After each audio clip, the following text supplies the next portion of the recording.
श्री स्वामी समर्थ. नमस्कार मित्रांनो, तुमचा माझ्या यूट्यूब चॅनलवरती मनापासून खूप खूप स्वागत आहे.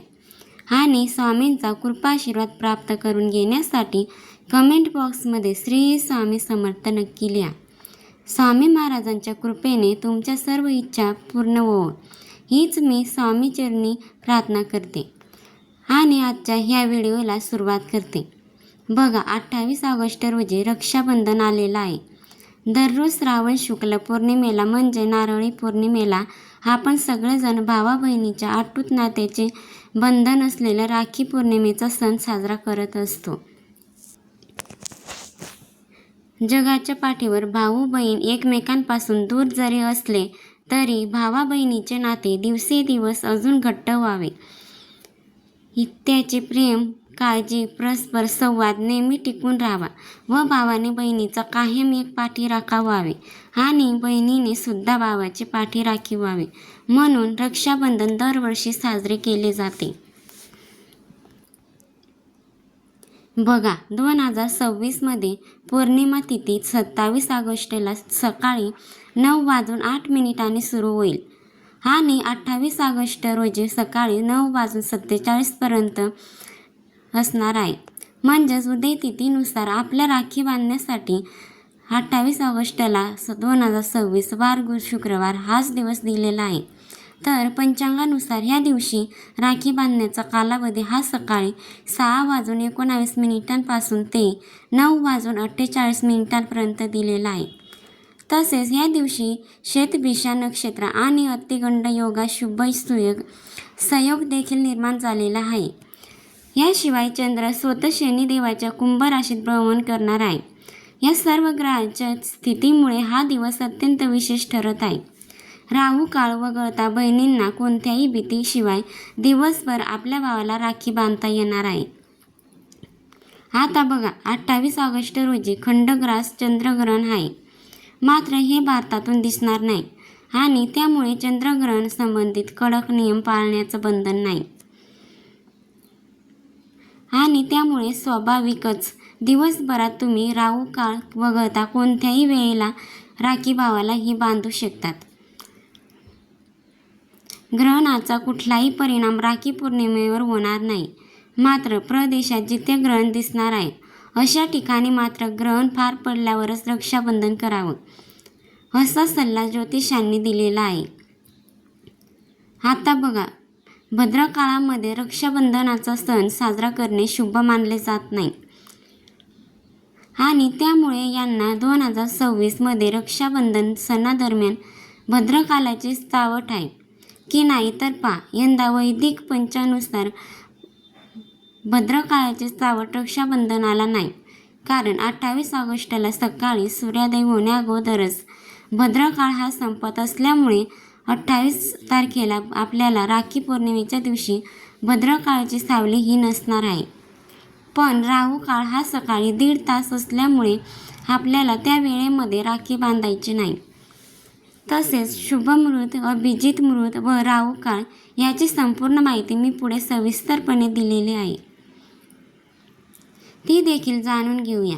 पण त्या अगोदर रक्षाबंधनाविषयी थोडक्यात माहिती आपण पाहूयात. येत्या 28 ऑगस्टला शुक्रवारी रक्षाबंधन आलेले आहे. रक्षाबंधन कशा प्रकारे साजरे करावे? भावाच्या औक्षणासाठी ताट तयार करत असताना काय काय वस्तू त्यामध्ये ठेवावेत? औक्षण योग्य पद्धतीने कसे करावे व कोणत्या वेळेत करावे? या दिवशी कोणत्या नियमाचं पालन करावे? मासिक पाळी, सुतक, विटाळ, गरोदर महिला यांनी रक्षाबंधन साजरी करावी का? 3 शुभ मुहूर्त कोणते व राहू काळ कोणत्या वेळेत आहे याबद्दलची संपूर्ण माहिती या व्हिडिओमध्ये तुम्हाला मिळून जाईल. तर मग आजच्या ह्या व्हिडिओला सुरुवात करूया. रक्षाबंधनाचा सण जरी भावा बहिणीचा असला तरी राखी एक मुलगी आपल्या वडिलांना, एक बहीण आपल्या दिराला, एक बहीण आपल्या आत्ते भावाला, मावस भावाला, मामे भावाला देखील बांधू शकते. एक आईसुद्धा आपल्या मुलाला राखी बांधू शकते. तसेच एखाद्या घरात फक्त मुलीच झालेले असतील तर यामध्ये एक बहीणसुद्धा आपल्या दुसऱ्या बहिणीला राखी बांधू शकते. बहीण आपल्या भावाचं औक्षण करते आणि त्यांच्या उजव्या हातावर मनगटावर राखी बांधते, अर्थात राखीसूत्र बनते, जेणेकरून आपल्या भावाला दीर्घ आयुष्य लाभते आणि त्याचे सर्व काही चांगले होईल. रक्षाबंधनाच्या दिवशी भावाच्या उजव्या हाताला राखी बांधणे हे अत्यंत शुभ मानले जाते. शास्त्रानुसार उजवा हात हा वर्तमान जीवनातील कर्माचा हात मानला जातो. यासोबतच देवपूजा स्वतः उजव्या हातानेच करावी अशी मान्यता आहे. भावाचा औक्षण करण्यापूर्वी घरातील देवांचे औक्षण करण्यापूर्वी घरातील देवीचे औक्षण करा. एक राखी देवाऱ्याला आवर्जून बांधा आणि त्यानंतर आपल्या घरातील मंडळीसोबत आपण रक्षाबंधन साजरे करू शकतो. राखी सूर्यास्ताच्या वेळेला बांधणे. सूर्य मावळल्यानंतर आपल्याला औक्षण करायचं नसतं. तेवढा नियम तुम्ही नक्की पाळा. आता पाहूया औक्षणाचे थाट शास्त्रयुक्त पद्धतीने कसे तयार करावे. कोणकोणते साहित्य लागते ते आपण प्रथम पाहूयात. आपल्याला प्रथमच ताम्हण लागते. त्यामध्ये आपण हळदी कुंकवा सोबत मध्यावर अक्षता ठेवायच्या आहेत. तसेच उजव्या हाताला सुपारी अंगठी ठेवायची आहे. तसेच मध्येच निरंजन पेटवून ठेवायचं आहे आणि डाव्या हाताला कापूस व दुर्वा ठेवावे. हे औक्षणाचा थाट म्हणजे ताम्हण खाली ठेवताना अगोदर तांदूळ खाली ठेवा आणि त्यावरती आपल्याला ते ताम्हण ठेवायचं आहे. आता ओवाळताना म्हणजेच औक्षण करताना ज्या गोष्टी वापरल्या जातात त्या आपण का वापरतो याबद्दल देखील थोडक्यात सविस्तर माहिती जाणून घेऊया. तर प्रथम निरंजन ह्याविषयी आपण माहिती जाणून घेऊया. बघा, औक्षण करताना निरंजन का बरं वापरतो. तर निरंजन म्हणजे दिवा त्याने ओवाळल्याने त्यांच्या आयुष्यातील अंधार जाऊन त्यांचे आयुष्य उजळून निघावे. निरंजन हे नेहमी 2 वाती किंवा 5 वातीचे असावे. त्यामध्ये तेल घालावे. लक्षात ठेवा, तूप घालून त्यात फुलवात घालून जे निरंजन आपण तयार करतो ते देवाला ओवाळण्यासाठी वापरले जाते. हिंदू संस्कृतीत आपण सर्व कार्य अग्नीला साक्षी ठेवून करतो. अग्नी परमेश्वर व आपल्यातील दुवा आहे. आपण ज्याला ओवाळतो त्याचा शुभ कल्याण व्हावे अशी प्रार्थना सदिच्छा परमेश्वरापर्यंत अग्नीमार्फत जावी आणि म्हणून निरंजन पूजा आरती करताना दिवा लावतो. तसेच आता आपण सुपारी पाहूयात. त्याच्या आयुष्यात सुपारीसारखे ठणक व मजबूत व्हावे म्हणून आपण औक्षण करताना सुपारी देखील वापरत असतो. आता बघा, सोन्यांना का ओवाळावे, चांदी का नाही? बरं, तर त्याचा एक सोन्यासारखे निष्कलंक होऊन त्याच्याच आयुष्याला सोन्यासारखी जळाळी यावी. अगदी साधा सोपा हा त्याचा अर्थ आहे. आता औक्षण करतानाही अखंड तांदळाच्या अक्षता असाव्यात. त्या कुंकू किंवा हळद कुंकू लावलेली किंवा बनवलेली अशी अक्षता असावी. म्हणजे पांढरे तांदूळ थेट अक्षता म्हणून घेऊ नका. अक्षतांनी आपण आशीर्वाद देतो. तसेच त्या शुभ कार्यात देखील वापरल्या जातात. आता ओवाळून झाल्यावर शेवटी डोक्यावरती कापूस ठेवायचा म्हणजे कापसासारखी म्हातारा हो, म्हणजे कापसासारखे पांढरे केस होईपर्यंत तुला भरपूर आयुष्य मिळो असा कापूस डोक्यावर ठेवण्याचा अर्थ आहे. कापसाबरोबर दुर्वा पण घ्यायच्या आणि दुर्वासारखा थाट राहू दे आणि कापसासारखा म्हातारा होऊ असा शुभ आशीर्वाद द्यायची. थोडक्यात काय तर चांगले आरोग्य मिळो असा आशीर्वाद द्यायची पद्धत आहे. आता औक्षण कसे करावे ते पाहूयात. आपण प्रथम ताम्हण हे तांबे किंवा पितळाचे किंवा चांदीचे असावे. थाट किंवा ताटली नसावी. निरंजन लावावे. ओवाळताना पूर्व किंवा पश्चिम किंवा उत्तर दिशाकडे तोंड असावे. फक्त दक्षिण दिशेला नसावे. प्रथम थाट मांडावा. पाटाभोवती रांगोळी काढावी. त्या रांगोळीवरती हळद कुंकू टाकावे. नंतर औक्षण करताना भावाच्या डोक्यावर टोपी किंवा रुमाल ठेवावा. मधल्या बोटांनी किंवा अंगठ्यांना खालून वर आज्ञाचक्रावरती कुंकू लावावे आणि त्या कुंकवावर अक्षता लावून उरलेले आशीर्वाद म्हणून अक्षता त्यांच्या डोक्यावर टाकावेत. नंतर अंगठी किंवा सुपारी दोन्ही एकत्र घेऊन आपल्या डाव्या बाजूकडून त्यांच्या तोंडावरून ओवाळून उजव्या बाजूकडे न्यावी आणि ताम्हणाला स्पर्श करून परत डाव्या बाजूकडून उजव्या बाजूकडे तोंडावरून ओवाळून न्यावी. असे 2 वेळा करायचे. आणि नंतर ताम्हणामध्ये सुपारी अंगठी ठेवून द्यायची. त्यानंतर 2 हातात ताम्हण घ्यायचे. एका हातात ताम्हण घ्यायचं नाही. आणि डावीकडून उजवीकडे म्हणजे घड्याळाच्या दिशेने 3 वेळा ओवाळायचे. ओवाळत असताना अक्षयवंत हो, यशवंत हो, कीर्तिवंत हो असे व त्यांना 3 वेळा म्हणायचे. ओवाळून झाल्यावर वरती भावाला राखी बांधावी. राखी बांधताना प्रथम भावाच्या उजव्या हातात नारळ द्यावा. त्यानंतर उजव्या हातात राखी बांधावी. ही गोष्ट लक्षात ठेवा. राखी बांधताना हात मोकळा न ठेवता हातात नारळ देऊनच राखी बांधावी. आणि राखी बांधताना पुढील मंत्र म्हणावा. येनु बुद्धो बली राजा दानवेद्रो महाबल तेन तवाम प्रतिबुद्धीनामी रक्षेमाचल. हा मंत्र प्रत्येक बहिणीने राखी बांधताना नक्की म्हणावा. या मंत्राचा उच्चार करूनच भावाच्या उजव्या हातात राखी बांधावी आणि त्यानंतर भावाला काहीतरी गोड खायला द्यावे, जसे की पेढे, मिठाई वगैरे. आता शेवटी रक्षाबंधनाला बहिणीला ओवाळणी म्हणून काय द्यावे? भावाने बहिणीला ओवाळणी म्हणून काय द्यावे तर सोनं देऊ नये, कारण सोने गरम असते आणि त्यामुळे बहिणीचा स्वभाव रागीट अनेक पट होतो असे म्हटले जाते. म्हणून बहिणीला ओवाळणी म्हणून चांदीच्या वस्तू देऊ शकता, मिठाई, कपडे, पैसे देऊ शकतात. त्यानंतर भाऊ लहान असेल तर बहिणीच्या भावाने पाया पडावे. भाऊ मोठा असेल तर बहिणीने भावाच्या पाया पडावे. तर अशा पद्धतीने तुम्ही रक्षाबंधन हे साजरे करू शकता.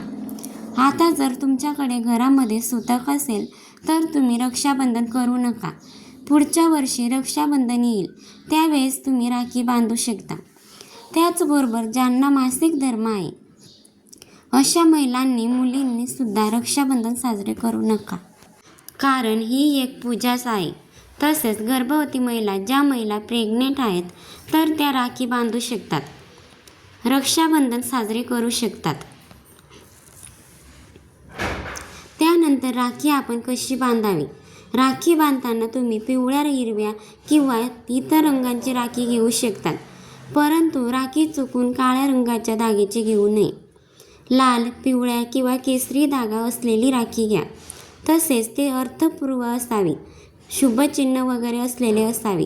राखी तुटल्यास तिला नाण्यासह जाळ्याखाली ठेवण्याचा सल्ला धर्मशास्त्रामध्ये देण्यात आलेला आहे.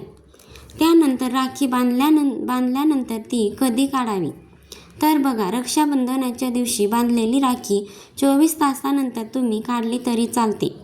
त्याचप्रमाणे जन्माष्टमीच्या सणाच्या दिवशी राखी काढली जाऊ शकते किंवा काही लोक जोपर्यंत राखी किंवा रक्षासूत्र स्वतःहून निघत नाही तोपर्यंत ती काढत नाही. आता जाणून घेऊया राखी बांधण्याचा शुभ मुहूर्त. भद्रा काळात किंवा राहू काळात केलेल्या कामात अनुचित घटना घडण्याची शक्यता असते. यामुळे भद्रा काळात कोणतीही शुभ कार्य, मंगल कार्य केली जात नाही. यंदा नारळी पौर्णिमा ही 2026मध्ये 27 ऑगस्टला सकाळी 9:08 सुरू होईल आणि 28 ऑगस्ट रोजी सकाळी 9:47 असणार आहे. सूर्योदय तिथीनुसार 28 ऑगस्ट वार शुक्रवार या दिवशी आपल्याला रक्षाबंधन साजरे करायचे आहे. पंचांगानुसार ह्या दिवशी राखी बांधण्याचा कालावधी हा सकाळी 6:19 पासून ते 9:48 दिलेला आहे. बघा, यंदा राखी बांधण्यासाठी हे 3 शुभ मुहूर्त सर्वश्रेष्ठ सांगितलेले आहेत. त्यातला पहिला सकाळचा शुभ मुहूर्त हा सकाळी 6:36 पासून ते सकाळी 9:45 आहे. त्यानंतरचा दुसरा अभिजित मुहूर्त हा दुपारी 12:03 ते दुपारी 12:53 आहे. या वेळेमध्ये सुद्धा तुम्ही राखी बांधू शकता. त्यानंतरचा सकाळचा शुभ मुहूर्त आहे तो सकाळी 7:47 पासून ते रात्री 9:30 आहे.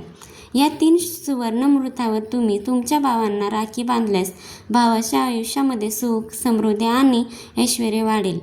त्याचबरोबर बघा, राहू काळामध्ये चुकूनही भावाला राखी बांधायची नसते, कारण शास्त्रानुसार राहू काळात कोणतेही मंगल शुभ कार्य केले जात नाही. त्यामुळे 28 तारखेला सकाळी 10:54 ते दुपारी 12:02 राहू काळ आहे. तर ह्या वेळेमध्ये भावाला ओवाळायचं देखील नाही आणि भावाला राखीसुद्धा बांधायचे नाही.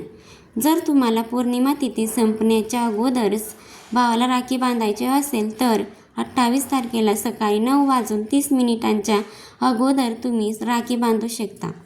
पण ही पौर्णिमा तिथी सूर्याने बघितलेली आहे आणि उदय तिथीनुसार आपण 28 तारखेला पौर्णिमा साजरी करणार आहोत. तर ही दिवसभरासाठी पौर्णिमा तिथी मानली जाते. त्यामुळे भले पौर्णिमा तिथी संपलेली असेल पण ही सूर्याने बघितलेली आहे म्हणून 9:30 नंतर सुद्धा दिवसभर तुम्ही भावाला राखी बांधली तरीसुद्धा चालते. दरवर्षी भावाला राखी बांधण्यासाठी भद्रकाळाचा खूप अडथळा असतो. पण यंदा मात्र रक्षाबंधनाच्या दिवशी भद्रकाळ नाही. त्याचप्रमाणे चंद्रग्रहण यावर्षी राखी पौर्णिमेला आहे पण ते आपल्या भारतात दिसणार नाही. त्यामुळे संपूर्ण दिवसभर तुम्ही भावाला राखी बांधू शकता. पण राहू काळ जो आहे तो आपल्याला बघायचा आहे. राहू काळ सोडून मग तुम्ही दिवसभरात कधीही भावाला राखी बांधू शकता. आणि आपण दर महिन्याला जो पौर्णिमेचा सत्यनारायण करतो त्याबद्दल देखील माहिती घेऊया. पौर्णिमेचा सत्यनारायण तुम्ही 27 तारखेला संध्याकाळी प्रदोष काळामध्ये करू शकता. पण काही कारणाने 27 तारखेला तुम्हाला सत्यनारायण करणे शक्य झाले नाही तर तुम्ही 28 तारखेला सुद्धा दिवसभरामध्ये कधीही संध्याकाळी प्रदोष काळामध्ये सुद्धा सत्यनारायण करू शकतात. कारण 27 तारखेला जरी पौर्णिमा तिथी असली तरी 28 तारखेची पौर्णिमा तिथी ही सूर्याने बघितलेली आहे. त्यामुळे ती दिवसभर मान्य असणार आहे. म्हणून 28 तारखेला सुद्धा दिवसभर तुम्ही सत्यनारायण करू शकता. तर आपण ह्या व्हिडिओच्या माध्यमातून रक्षाबंधनाच्या संदर्भातील संपूर्ण माहिती जाणून घेतलेली आहे. तरी ही माहिती तुम्ही जास्तीत जास्त तुमच्या मित्रपरिवारासोबत शेअर करा जेणेकरून इतरांनाही ही माहिती उपलब्ध होऊन जाईल. तसेच व्हिडिओला लाईक नक्की करा, शेअर करा व चॅनलला सबस्क्राईब केले नसेल तर नक्की करा. व्हिडिओ शेवटपर्यंत पाहिल्याबद्दल अगदी मनापासून खूप खूप आभारी आहे. तसेच तुम्हाला रक्षाबंधनाच्या खूप खूप शुभेच्छा. श्री स्वामी समर्थ. जय जय स्वामी समर्थ. धन्यवाद.